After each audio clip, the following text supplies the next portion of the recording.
The Reading Lantern presents Little Red Riding Hood by Charles Perrault. Once upon a time there was a little village girl, the prettiest that had ever been seen. Her mother doted on her. Her grandmother was even fonder, and made her a little red hood, which became her so well that everywhere she went by the name of Little Red Riding Hood. One day her mother, who had just made and baked some cakes, said to her, "Go and see how your grandmother is, for I have been told that she is ill. Take her a cake and this little pot of butter." Little Red Riding Hood set off at once for the house of her grandmother, who lived in another village. On her way through a wood she met old Father Wolf.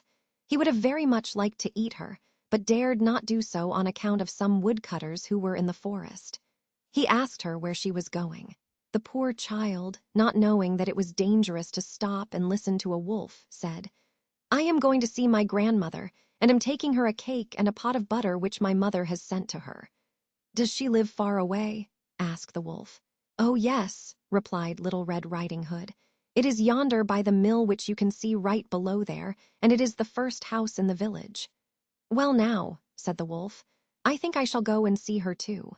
I will go by this path, and you by that path, and we will see who gets there first." The wolf set off running with all his might by the shorter road, and the little girl continued on her way by the longer road. As she went she amused herself by gathering nuts, running after the butterflies, and making nosegays of the wild flowers which she found. The wolf was not long in reaching the grandmother's house. He knocked. Tock, tock. "Who is there?" "It is your little daughter, Red Riding Hood," said the wolf, disguising his voice, "and I bring you a cake and a little pot of butter as a present from my mother."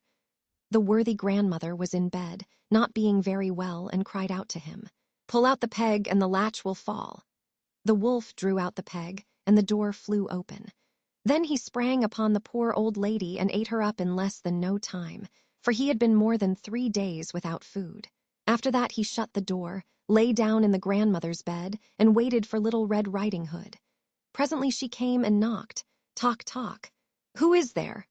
Now Little Red Riding Hood, on hearing the wolf's gruff voice, was at first frightened, but thinking that her grandmother had a bad cold, she replied, "It is your little daughter, Red Riding Hood, and I bring you a cake and a little pot of butter from my mother." Softening his voice, the wolf called out to her, "Pull out the peg and the latch will fall." Little Red Riding Hood drew out the peg, and the door flew open. When he saw her enter, the wolf hid himself in the bed beneath the counterpane. "Put the cake and the little pot of butter on the bin," he said, "and come up on the bed with me." Little Red Riding Hood took off her clothes, but when she climbed up on the bed she was astonished to see how her grandmother looked in her nightgown. "Grandmother dear," she exclaimed, "what big arms you have! The better to embrace you, my child. Grandmother dear, what big legs you have! The better to run with, my child. Grandmother dear, what big ears you have! The better to hear with, my child. Grandmother dear, what big eyes you have! The better to see with, my child. Grandmother dear, what big teeth you have! The better to eat you with." With these words the wicked wolf leapt upon Little Red Riding Hood and gobbled her up. Thank you for listening. If you enjoyed this story, don't forget to follow the Reading Lantern and let its light guide you to your next great tale.